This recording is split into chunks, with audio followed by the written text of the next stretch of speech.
Hello, everyone, and welcome to Poets in Conversation on this Thursday, February 24th, 2022. A very warm welcome. I want to extend a very warm welcome to CARL PHILLIPS and to PAUL TRAN. We are definitely very excited to talk about and celebrate both of your beautiful new books. Paul, your debut. CARL, sheepishly, I got you to admit it will be your 16th book, so congratulations to both of you. Before we begin, I think that you agree with me in wanting to acknowledge what's happening today in the world, and specifically on the border of Russia and Ukraine, involving Belarus too, no less. And A Mighty Blaze wants to say specifically a statement. Thank you, everyone, for joining us. Of course, we are aware that everyone in the international community faces a crisis that goes beyond this particular skirmish too. Our thoughts are with specifically today the people of Ukraine and the people on the border, everyone sort of suffering because of this current conflict. In all times of turmoil, trouble, and strife, stories and connection are more important perhaps than ever to provide us with solace, remind us of our shared humanity, truth tell, I would add to that. So we're especially grateful to be able to bring you authors today and their stories. So thank you again, both to CARL and to Paul, for being here today. I'm going to ask you some questions related, in fact, to political trauma, to border identities, and also related to some of the things that are going on. Before we get into that, though, I just want to welcome you both again. I can't imagine that many people are not familiar with your work, both of you, but I want to give people just a sentence or two of background for those who are new to your work. I'll start with Paul. Paul, my fellow Brown alum. I want to disclose right away I have my Brown University sweatpants on. Oh my God. Here. A note of solidarity, part of the Brown Mafia. All right, Paul Tran, author of the debut poetry collection, All the Flowers Kneeling, is a visiting faculty in poetry at Pacific University, MFA in Writing, and a Wallace Stegner Fellow in Poetry at Stanford University, a recipient of the Ruth Lilly and Dorothy Sargent Rosenberg Fellowship from the Poetry Foundation, and a Discovery Boston Review Poetry Prize. Paul has had work in The New Yorker, The Nation, Best American Poetry, and very much elsewhere. They're also a graduate of Brown University, History Department, just saying, editor of the Offing, and the first Asian American since 1993, and first transgender poet ever to win the Nuyorican Poets Cafe Grand Slam. So that's fantastic. Welcome, Paul. So awesome to have you here. It's especially a pleasure to introduce next CARL PHILLIPS, who also was one of the teachers and mentors of Paul. So welcome, CARL PHILLIPS, the author of several books of poetry, including my personal favorite, other than the new book, Silver Chest, a finalist for the International Griffin Prize, and Double Shadow, winner of the Los Angeles Times Book Prize. CARL is also the author of The Art of Daring, Risk, Restlessness, and Imagination, amazing book, the whole series is fantastic. Phillips teaches at Washington University in St. Louis, book list called Then the War, quote, a masterclass in Phillips' deceptively gentle voice and striking depictions of raw humanity. Every selection provides a portal to this accomplished author's work, an important milestone in the still flourishing career of a most brilliant poet. I would agree. Welcome, CARL. Thank you. So I was going to start with a related question, and it has to do, in fact, CARL, with your blurb of Paul's book on unknowing, related to unknowing. Both of your books engage this idea of unknowing. I feel every time I start to use language around the notion of unknowing, it feels like imperfect synonyms. So even when I call it an idea of unknowing, it feels untrue. But of Paul's debut, CARL says, All the Flowers Kneeling maps the journey past bewilderment to knowing, to finally the mystery of unknowing, where the life we get to choose for ourselves begins. Now, I want to read two passages from both of your books and then ask you to talk a little bit, if you would, about what this idea of unknowing means to you, how it plays into your process and into your poem. So from CARL's book, Silver Chest, the poem Late in the Long Apprenticeship, we have, At last he's asleep. I can look at him the way I'm meant to. His body moves like any ocean. The ocean moves like any field back home. Submission, shadow, wind, submission.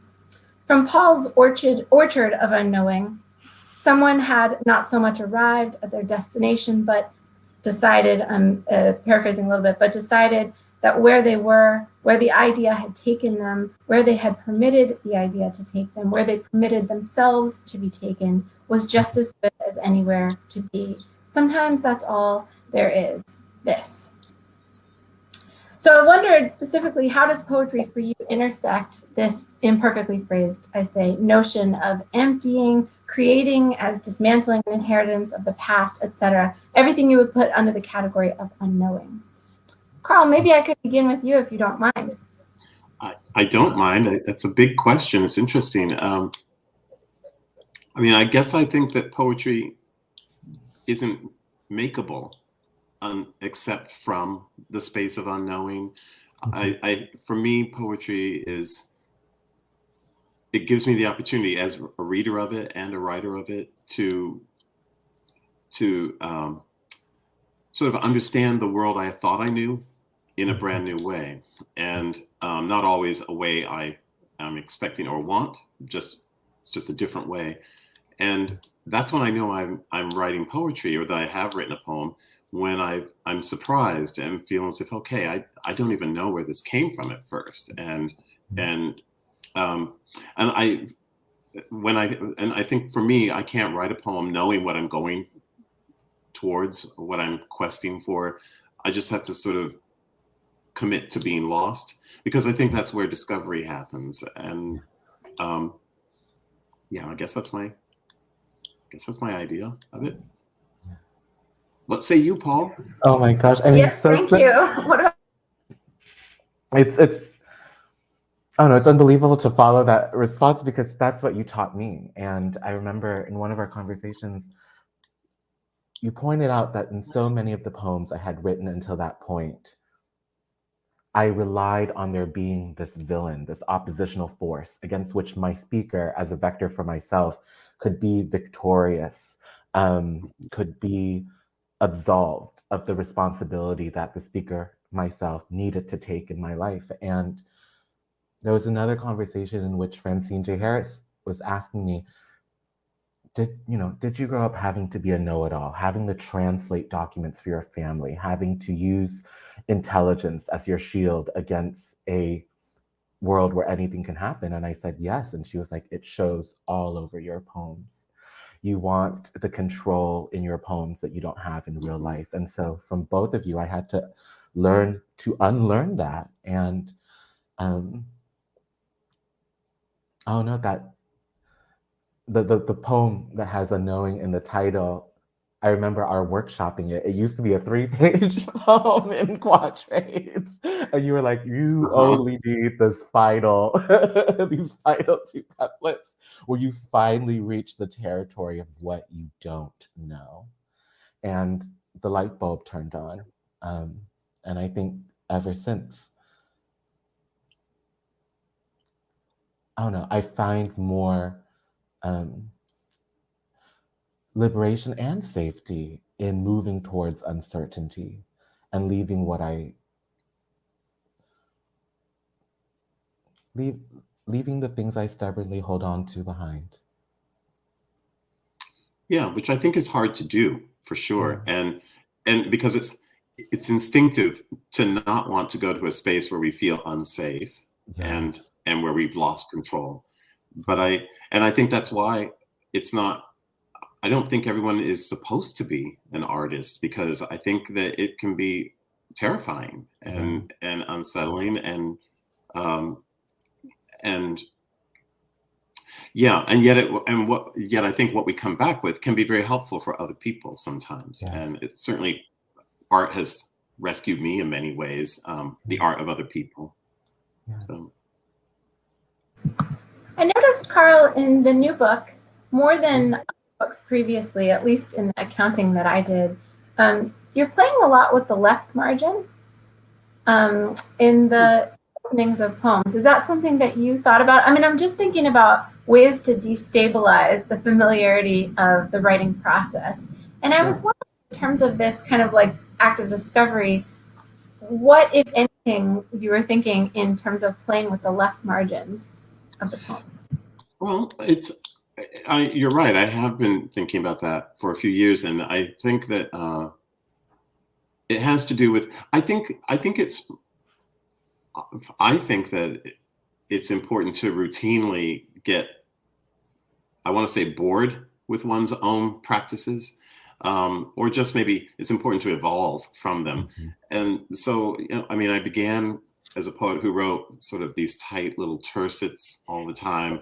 Then it's not like I decided I'm not going to do that anymore. I just one day stopped doing it, and I realized, oh, I guess I needed a longer line, and then for a while I was writing these sort of shaggy, long stanzas that look like they could be prose poems.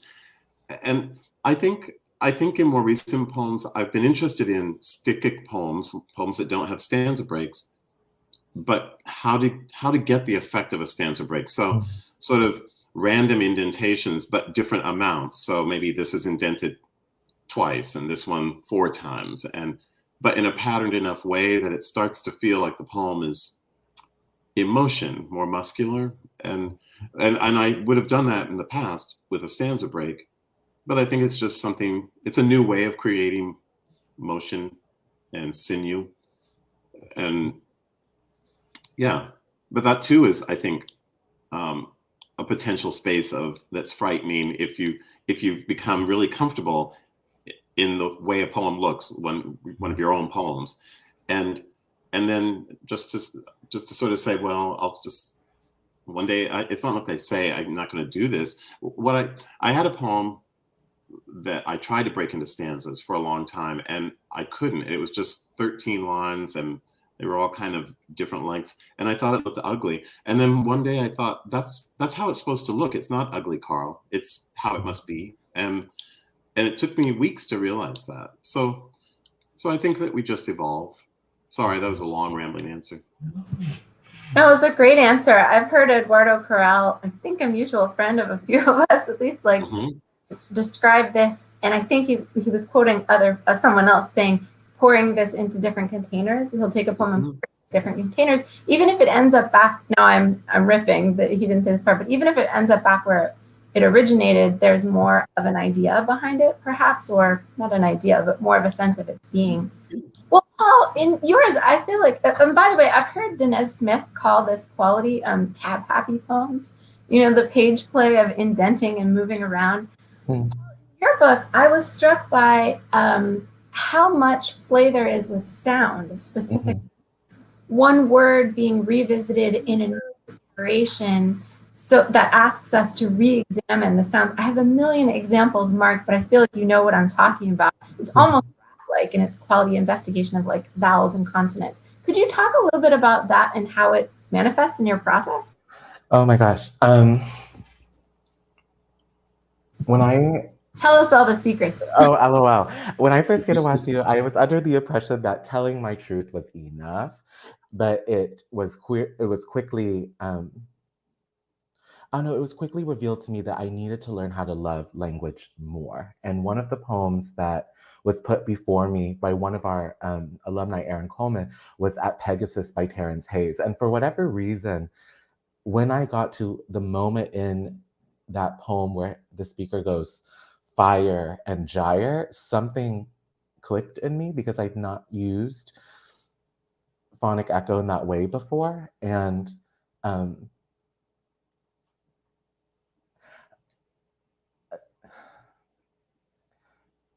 as I felt more and more in love with language, I figured out that, oh, I can be as strange and weird as I am in real life in the thinking of my own poems. And so as a kid, having to distinguish between one homophonic word and another, knowing their different definitions, wondering why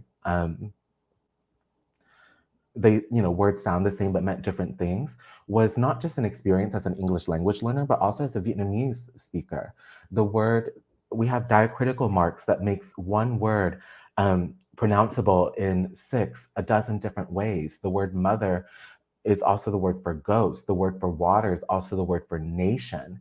And I thought, why not be that intersectional in my own work? But that belief couldn't have come without the encouragement of, those around me trying to let me know that the truth will always find its way to be told, but it's how we tell it that makes it interesting, and how we tell it that makes it poetry. And here, I know that I sometimes risk being gimmicky, but what is risk is not daring, I hope. And it's like,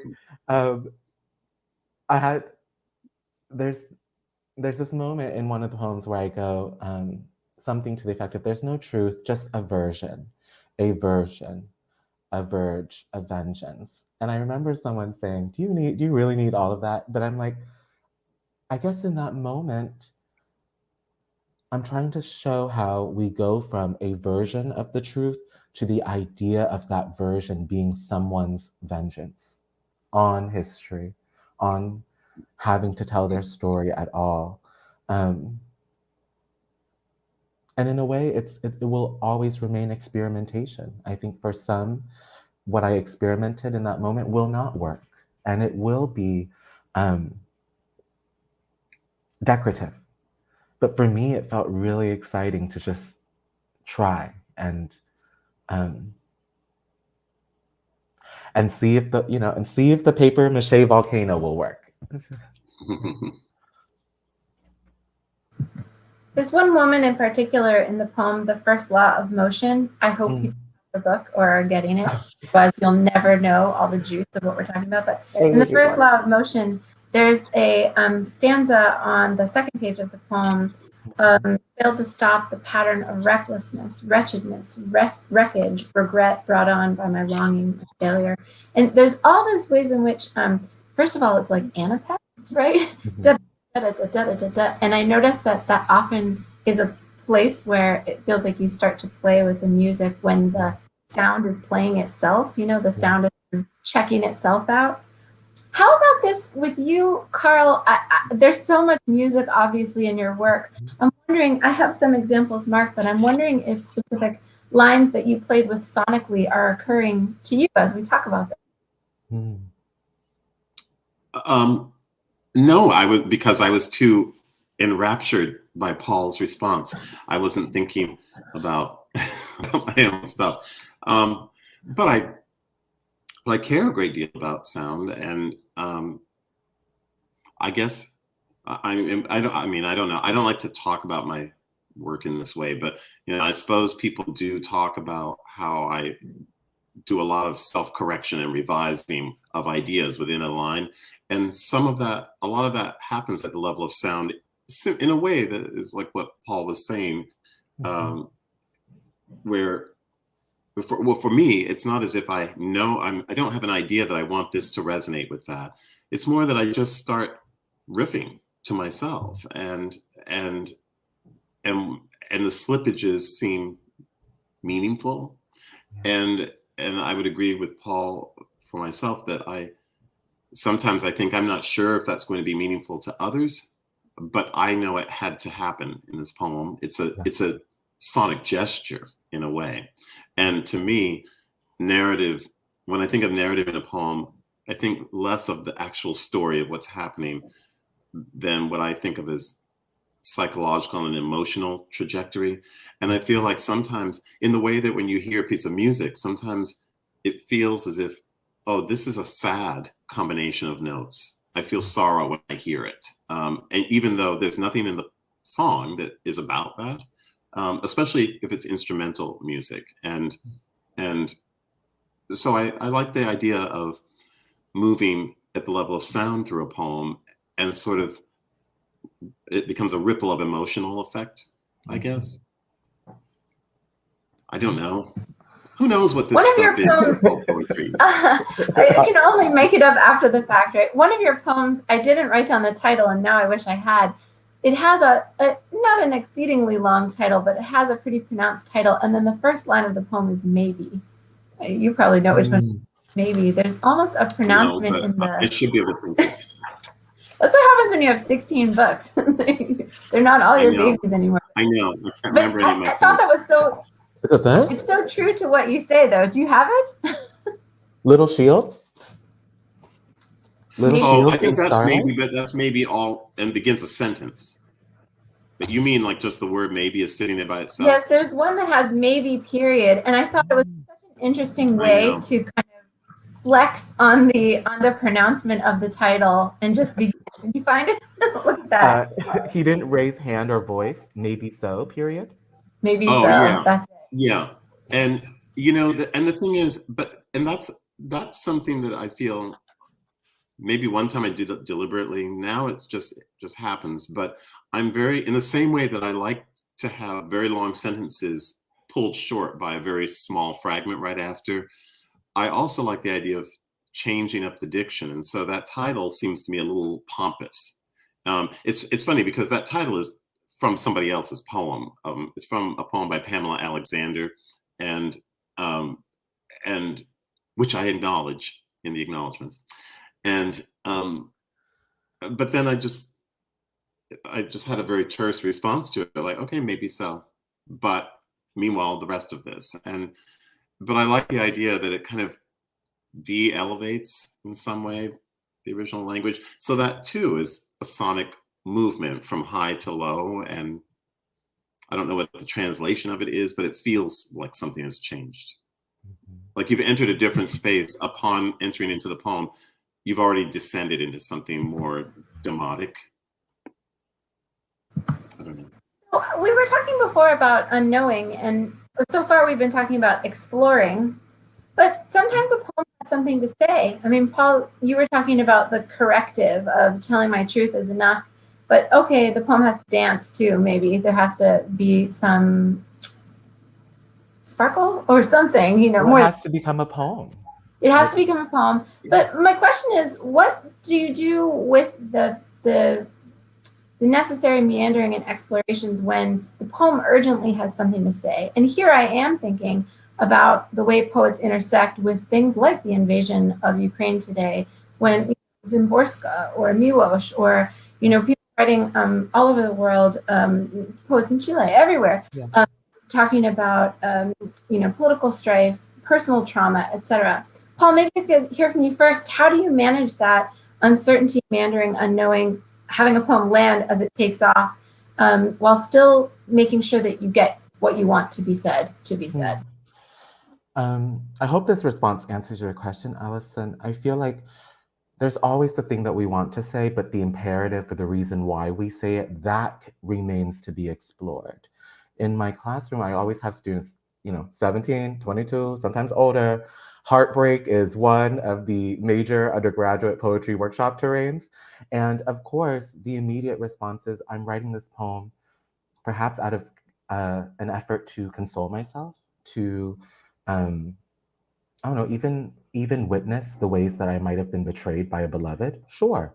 But the hurt that was caused by that heartbreak, do we really know the dimensions of it? And when we assess the received ideas of what love is, what heartbreak is, what sadness is, does the poem written by that student simply say, this relationship I had was severed and now I'm sad? Or can it dig deeper to a point where the student can discover, my sadness is rooted in the fact perhaps that I trusted someone, and I trusted someone given evidence of maybe their kindness.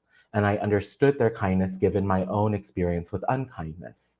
And my question to that student at that juncture would be, and still you trusted them against your own experience, which is a sense of risk, right? Which is a sense of faith, maybe. Is your sadness that your faith didn't work out the way you wanted? And that it's actually very much human nature to renew or keep our faith alive despite what we have experienced, to have faith anyway. It gets us to, and who knows if any of these things are true for that individual poet, but it gets them to think about their experience more rigorously, capaciously, and it moves, I don't know, it moves the utterance beyond confirmation bias on one hand, and propaganda on another. Because if we only go to the page to write what we know, what we have been told or shaped to believe, then does the art challenge anything? Even if it's something that is socially, you know, that is widely popularly believed in. Can a poem, for example, about war, which we know is ideologically bad, reveal a dimension of war that only that poet, that speaker can say?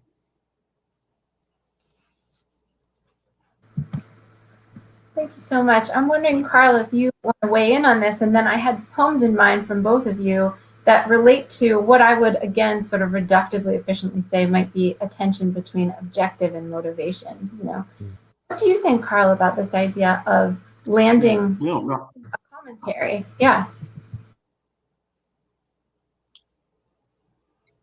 I think, I mean, first of all, I agree with everything Paul said. And I also think that, I think there's a lot that we're living with and carrying with us all of the time. So that I was thinking about this today and thinking about the title poem of my book, because it's odd that my book in England is just released today. And I think, okay, a book, Then the War, is released on the day that war gets declared on Ukraine. And what is that like? And what's that about? And I certainly didn't write a poem called Then the War. I mean, it has war in it, but not because I thought it's time to write about war, or one day this poem might resonate with current events. But I've always been writing about what is the purpose, if there even is one, of tenderness, given the violence that we have. And one purpose is maybe it's a shelter from the violence, but if it can't save us from it, then what is it for? And I think I've often been thinking about that. So I end up, for no reason that I can think of, having a poem that has state policemen in it and their horses and everything, and these people suddenly their lives are wrecked, and it seems right now, though I didn't set out to write a war poem, nor have I been in a war.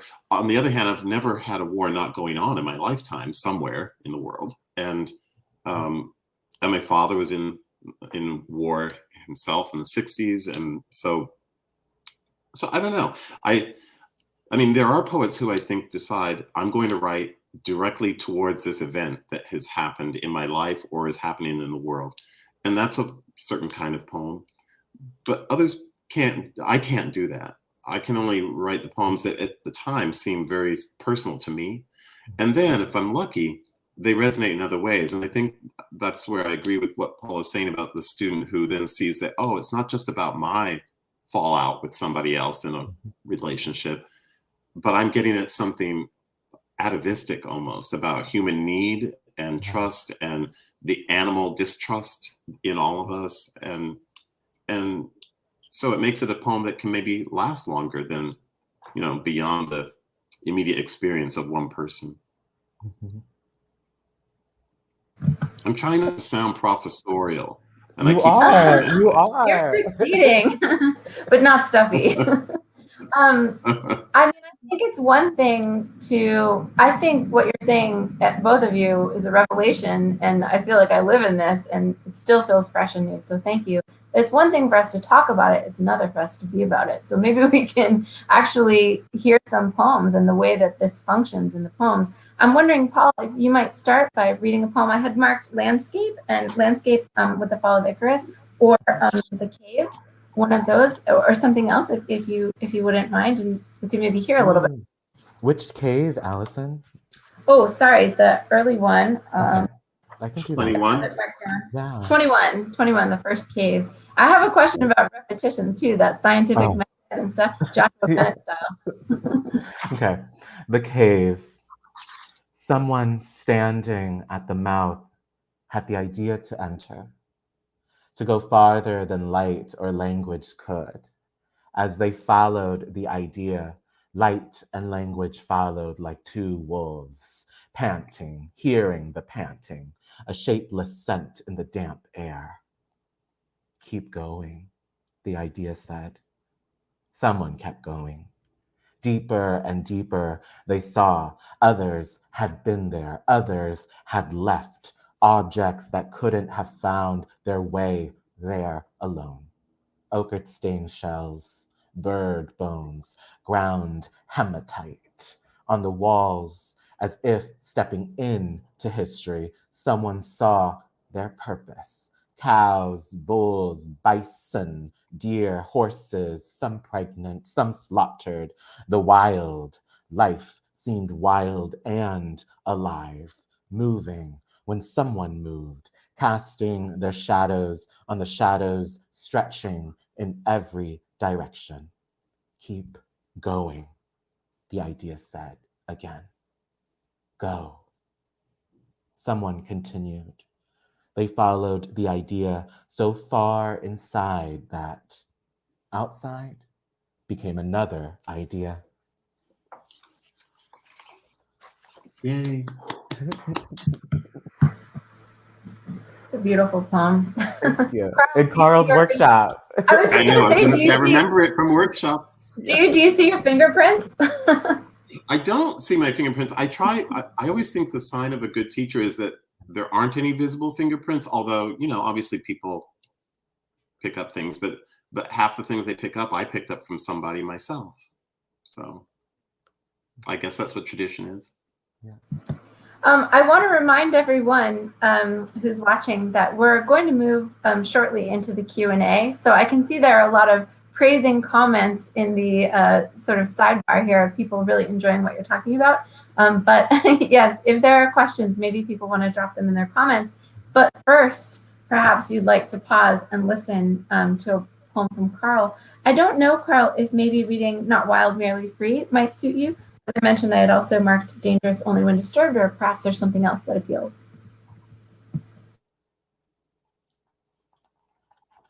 No, I'm fine with doing whatever you ask us to do, Alison. I just need to find it. Oh, I find it. It's on 15. Yeah, here it is. Except I'm going to put on the glasses that I pretend I don't wear. All right, Not Wild, Merely Free. It's long ago now since I changed forever with just a handful of words, a man's life. Ruined it, I'm pretty sure he'd call it, as if to do so could be to make it fact. But the bee's survival, as I understand it, depends in part on its ability to distinguish colors. That too is a fact. So, also that the paths people make over time in parks by departing from the paths actually designated to be walked on are known as desire lines, as in I'll rather walk here or lie there in that open clearing the path leads away from, as if the point about desire was the choosing mainly, when it's not. It isn't. The back and forth shadows that the leaves now, while the lights behind them mark the bedroom's wall with, may as well be who I was then, not so different from what I seem this morning, the shadows of leaves, not the leaves themselves that, once the lights moved on, will still be there, at rest or not so much, in the dark that renders shadow all but meaningless, like song inside the throats of mourning doves when asleep, what they used to call rain doves, whose coloring at the throat especially means one thing, I'm told, though it stands for another. It's a little tricky. I haven't read it in a while. It's a beautiful poem, though. Mm-hmm. I was wondering if, you know, I don't know if you would agree with this, Carl. I feel, as a reader of your work, that there's often an explicit or an implied addressee. Sometimes it feels like a friendly version of the self, and sometimes it feels like a past love or something like that. I'm wondering, you know, looking at this book and the many, many books that feed into it, I'm wondering how if you agree with that, I'm wondering how your sense of an addressee has evolved over the course of your writing career and how it presents itself in this book. Who you're writing to, etc. Sure. Yeah, no, it's wonder myself sometimes. I mean, most of the time as in most of the time I'm writing, I've thought, I guess I'm writing to other selves, other parts of myself. You know, I never think of there being an audience, like I don't think about an audience of readers who are going to see the poem or anything like that. But I used to ask questions in poems and then wonder to myself, who are you asking this of? And I thought, well, this other Carl, And then there's this third or fourth Carl, and which when I tried to describe it to someone one time, they looked a little scared and backed away from me. So I thought maybe I shouldn't share this kind of thing. But it's not like having multiple personalities. It's more that, you know, you might be talking back to the person you were 10 years ago, or remembering the child you were, or thinking about a person you sometimes imagine yourself to be, but realize that's actually not real. And so I'll sometimes interrogate that self of mine that thinks it knows everything. And so often, like, I know there are some poems where I'll make a statement and say, you know, because such and such is true. And then in the middle, it just says, is it? Isn't it? And then I don't answer it. I just move on. And I think it's because for a moment, I think, how sure are you of that, Carl? And then, but I trust leaving that question in there. And, you know, and sure, sometimes in the past, there are poems that I think have been directly to somebody. I have in a poem called Wild as the Wind, I know that poem came out of an argument that I had early in my relationship that I've now been in for 9 years. And I didn't start writing the poem about that, but by the end, I say something about the fact that I've stayed this long should count for something. I'm not done with you yet. And I was speaking that directly to this guy, who fortunately seems to agree we're not done with each other yet. But at that moment I thought, because we got in a huge argument, and I don't usually write poems after in a state like that, but I did just think, I'll write because I'm not going to waste my time thinking about him. But of course, the whole time I was writing towards him in some way and trying to explain, yes, I'm fucked up. Yes, I know it. But I keep trying. And the fact that I'm trying is my way of loving, maybe, or the best I can do. So sometimes there's something more direct than that, or like that, but not often. It's more like imagined, or anyone would know. I had a student come up to me at the end of class today. We were reading John Maria's Contemporary American Poetry, and the poem that precedes the first official section on contemporalism. If you've read it, if people haven't read it, they should go out and read it. But it offers a narrative where there's a very contentious exchange between two people. And at the end of class, the student came up to me and he said, I think I really missed something, because the whole time I thought the speaker was endangering himself rather than an external second party. And I said, I'd never thought about that. And he said, oh, I got it wrong. And I said, well, maybe not. Well, let's talk about it. You know, how is that blurred relationship true to the poem, etc.? So we got talking about this idea. I was like, well, when you have poetry, it's not autobiographical, but it's not. It's not personas and stuff like that. Oh, I want to ask you a related question, if you don't mind. Your debut. You've got such a storied career already. It's hard to believe, but this is your debut. I want to ask you a question a little bit. You've talked about how your tone and approach to a poem has maybe evolved over time, but what is it like to see all the poems together and the kind of commentaries they're offering chiming with each other versus publication in terms of individual poems? I mean, Alison, I don't know that I have, and this is more commentary on my own failure than there really is anything else, but I haven't held in my hands a book by a trans and queer descendant of Vietnamese refugees. And so when I hold this book in my hand, even though it's my own book, there's this immense feeling of pride that now no one can say when they visit a library or a bookstore that there is no work of American literature by such a voice. And that I'm sure there are other books out there, and I'm so proud to join the choir with them and to, you know, sing together with them. But for all of those who are in similar positions, such as myself, for whom this is their first encounter with that voice, I'm really, I don't know, at the end of the day, just proud that whether the poems will stand the time, it cannot be said anymore that such a voice does not exist. And it doesn't seek to represent all the voices like that out there in the world, but to encourage us to form larger choir. And but to see them on the page, oh no, I think of my poems. I had a failed life as a US historian. And so in some ways, these poems are the closest I get to having these primary source documents that record something I had to learn. And as, you know, human as I am, I'm going to make the mistakes that I've made in the past again. I'm going to forget.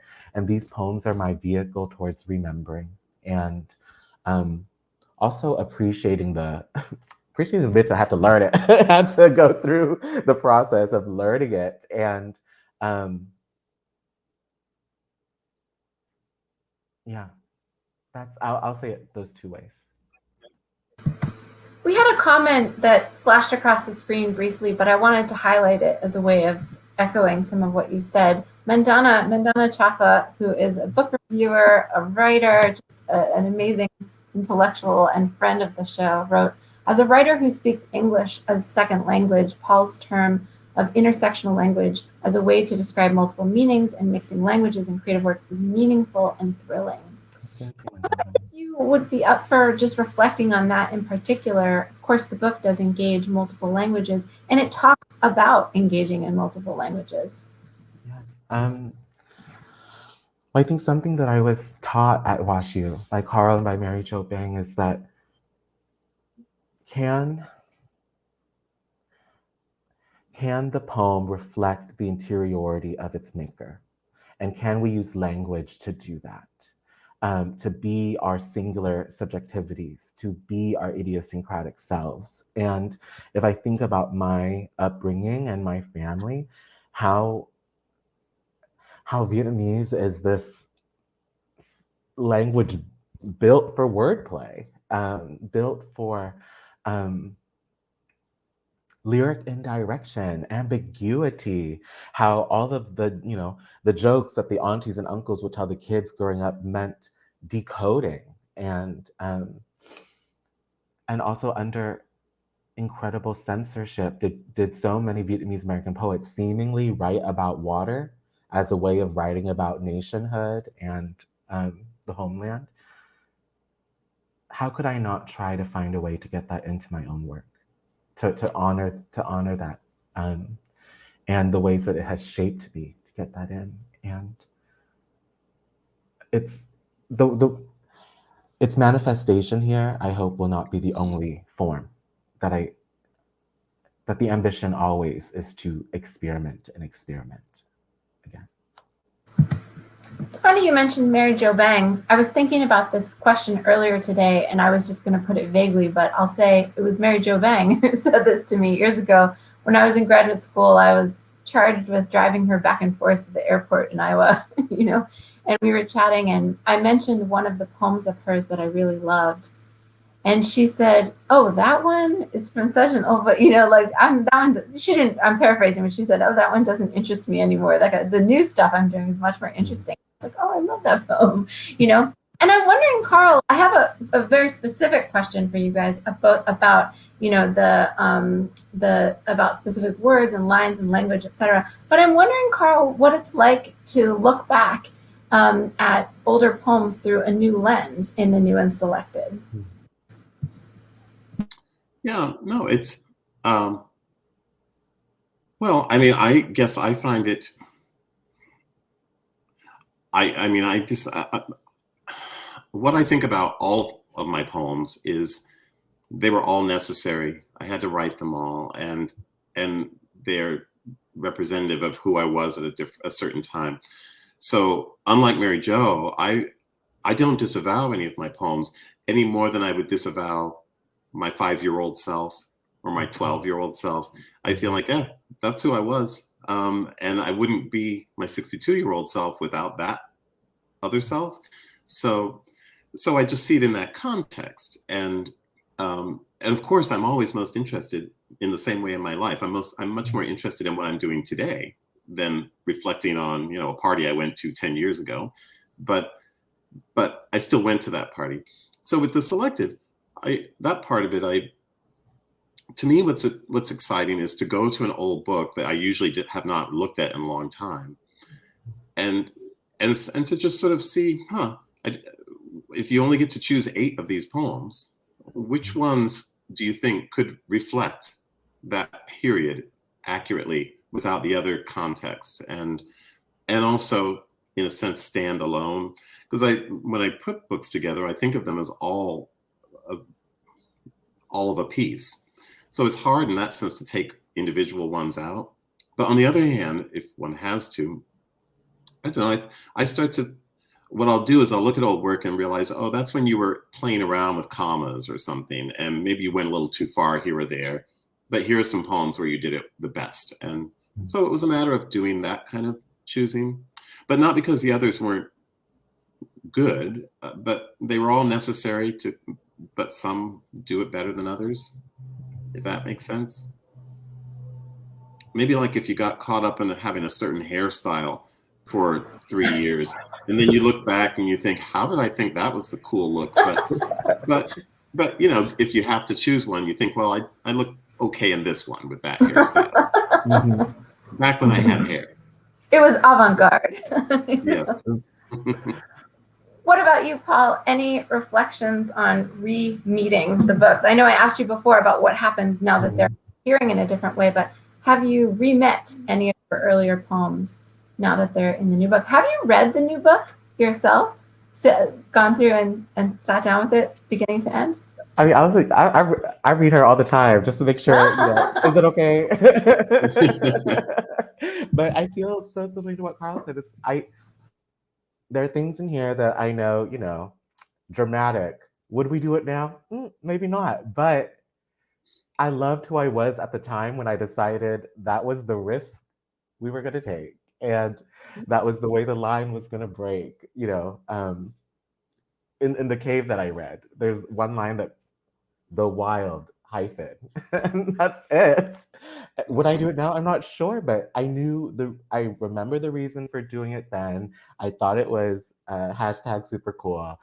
And in some ways, it allows me to remember who I was when I did it, what that person thought, believed, and hoped, not knowing what would transpire in the future. And I don't diminish any of the efforts in here. But instead, it's always looking forward. What's going to happen? What are the new mistakes we're going to make next? And then what might succeed? Well, as always happens, yeah. At the end, the questions start to flood in from some fantastic poets. It's a pleasure to have them here. I'm going to start with one from Cynthia Schwartzberg, Edlow. Question for Carl and for Paul. Please choose one or two. This sounds like a request. Please choose one or two highly influential artists in other fields, not poets nor writers, who had an immense impact on how your poetry insisted on forming itself. Thank you. Question, especially Paul, you have so many ekphrastic poems in your book too. I'm wondering if maybe you want to start. Well, I hope it's not a cheesy answer. My mom's an artist that inspires me. You know, someone might look at her and say she's a seamstress or tailor, but when I was little, we would take the bus every Saturday to the mall, and she would walk through these aisles at Nordstrom studying how these gowns and these trousers were made. And when she'd come home, she would make them by drawing, calculating, cutting out newspaper scraps and what in her field would be called patterns. And so when I learned patterning in poems from Carl, those two worlds make sense to me. And also it makes sense that the word fashion means to make and the word poem means to make. I'd say she's one of the foremost ones. And I don't know, I wrote in an interview somewhere that did not get published, but 80% of this book was written listening to one song by Mariah Carey, and that was I Don't Want to Cry. And I don't know what it was about that song, or maybe it's the fact that it's from her debut album. And I was trying to write this debut collection, but the energy of like, what mark was she trying to make on the world in 1990? with that, you know, with that record, with that, its order, arrangements, all of that, something resonated. And yeah, it was the one song I was playing on my phone for a year when this was coming together. Next book is going to be Vision of Love. I'm calling it. Oh, You're throwing me back to my middle Love, school like days. By the way, I think my entire junior year of college, I listened to, was it Honey or something? I don't know. There were some years. How about you? Shout out to Mariah Carey. How about you with this great question? Well, it is a great question. I mean, I can start with music. I was going to go with visual art and music, and it's a tug of war. I mean, I can say something that was very influential on me in terms of understanding composition of a poem and of a book was the Fleetwood Mac album Tusk, of all things, because I couldn't understand why. I really don't like, what's his name? I dislike him so much. Lindsey Buckingham. I really wonder sometimes, why was he in the band? I can't stand his voice. I don't like his songs. And then I would wait for the Stevie Nicks ones, or, you know, Christine McVie songs. But that particular album is very punctuated. The arrangement seems very deliberate. And I started thinking about relationality and wanted, when I was doing Wild as the Wind, I thought, I want to score this book. I want it to be like a poetic score for Tusk, and where you're going to have something kind of elegant next to something raw, or, you know, that kind of mix. But then, and I guess relationality is similarly behind my other choices. When I first started looking at abstract art, I seem to have started with Mark Rothko and Helen Frankenthaler, and in different ways, because I didn't know what these things meant. But blocks of color or weird lines across a canvas, how is that art? But I thought, oh, it's enough to put two things next to each other and to watch what starts to happen in your brain. And it became a whole way for me of writing a poem. And instead of thinking I have to sustain an argument in some way, I can just put pieces next to each other. And if they're configured in the right way, they start to kind of hum on their own. So yeah, I guess I point to those. Sade, of course, is my career model. I just want to be Sade, and it's still my dream to sing with her. That's my hope. I know we should be talking about if she's out there listening right now. Wow, I want to know how she's so beautiful too. I'm very superficial about it. Okay, so yeah, all of it. I want all of it. Yes. All of it. Still singing, and she's still hitting the same notes in the same honey way. Yes, this poem is a smooth operator. All right, so we have another question from, I hope, all of our friends, the amazing poet Juby Ariola Headley. Congratulations, Paul. Welcome to the choir. Question for Carl related to what we asked about old poems, perhaps what we were talking about before. Looking back over your vast and wondrous works and career, what do you know now that perhaps if you could, you would go back and tell the debut poet you once were? Perhaps something that as a teacher you share with your student poets. I'm sure there are many things, but what pops to mind?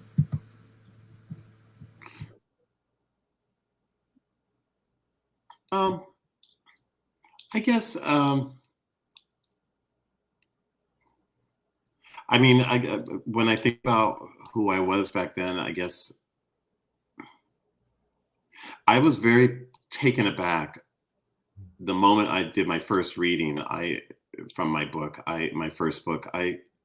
Some people left the room. I didn't understand why, and then I realized what I'm talking about. It never occurred to me, like, don't other people write about bodies like this? Don't other people talk about their desires and longing? I mean, back in '92, there wasn't this whole world of queer poets who were at least much known of, and certainly there wasn't a big world of queer poets of color, and I didn't lose confidence in myself, but I just thought, I guess I'm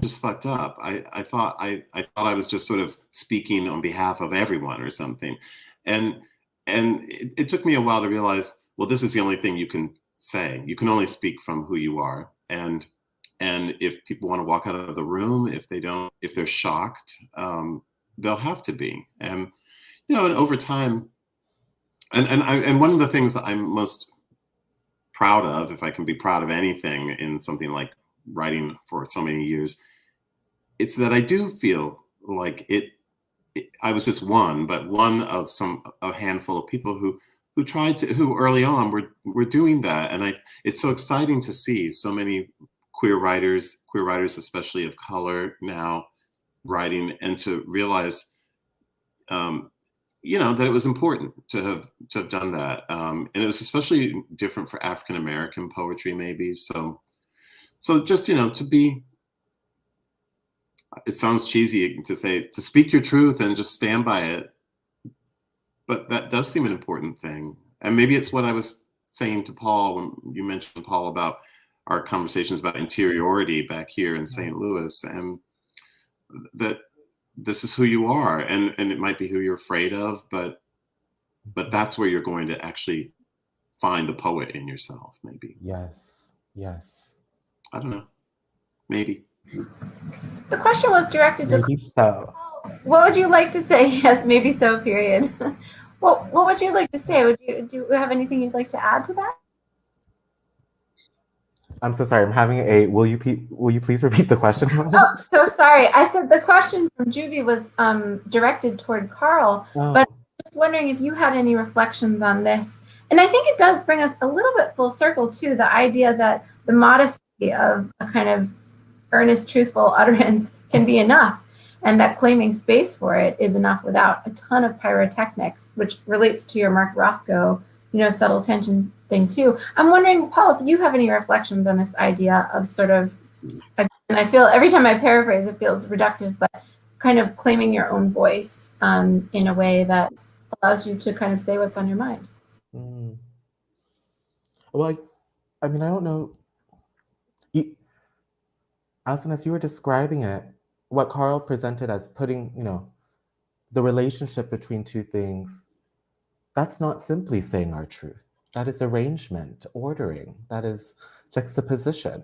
There's a craft still behind it. So I'm not sure anymore that saying the truth alone is enough, or that, especially if we have not interrogated the truth itself. How do we know that it's true? From whom did we hear it? From what means did we believe it? And that act of relationality is meant to disrupt, actually, I think, what is perceived as true.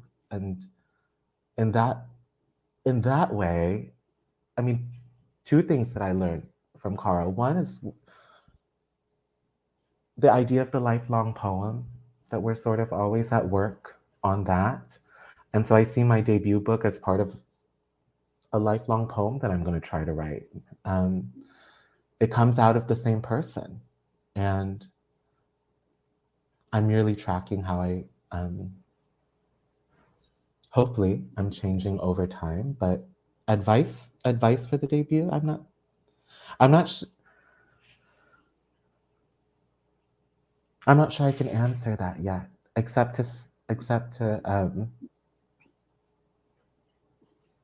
that I hope the daring gets even bolder, and the risk-taking gets bolder as well, and the questions deepen. As they will. And I just want to say, Paul, early in this show, you said something about how no one now will be able to say there's not a book in a store, in a library, by someone who is like you. And just how important that is. And I don't feel, I'm not going to assume that you wrote the poem as an act of bravery. I mean, it seems to me you write it because it's the necessary step you had to take in your life. But already it seems to me that it's making a huge difference in ways that you yourself aren't going to be able to track, because you don't see the teenager somewhere in rural Kansas or something who finds that book and sees a poem online and thinks, hey, maybe I'm okay, someone sees me, or some version of me is out there as well. Yeah. So that's I don't know. Congratulations. Well, congratulations to you too, Carl. Thank you both so much for joining us. I think all the reflections on writing individual experience into the record, both as a sort of nod to collective experience and an invitation for others to explore their own experiences. It's a really, it's a balm considering the restrictive news of the day. So thank you both so much for your beautiful books and for your conversation today. Thanks everyone who joined us for this fantastic conversation. I want to remind everyone about the books, Then the War, which is from Macmillan, and All the Flowers Kneeling from Penguin. Fantastic, beautiful books. I read a lot of books, not just for this, but for all my classes. These are really good books. So I'm not joking around when I say you should get these books, but thank you again on behalf of everyone at A Mighty Blaze and here at Poets in Conversation to CARL PHILLIPS and Paul Tran. And thanks to everyone watching. Have a good day. Please go out and read more poetry. Hi, thank you.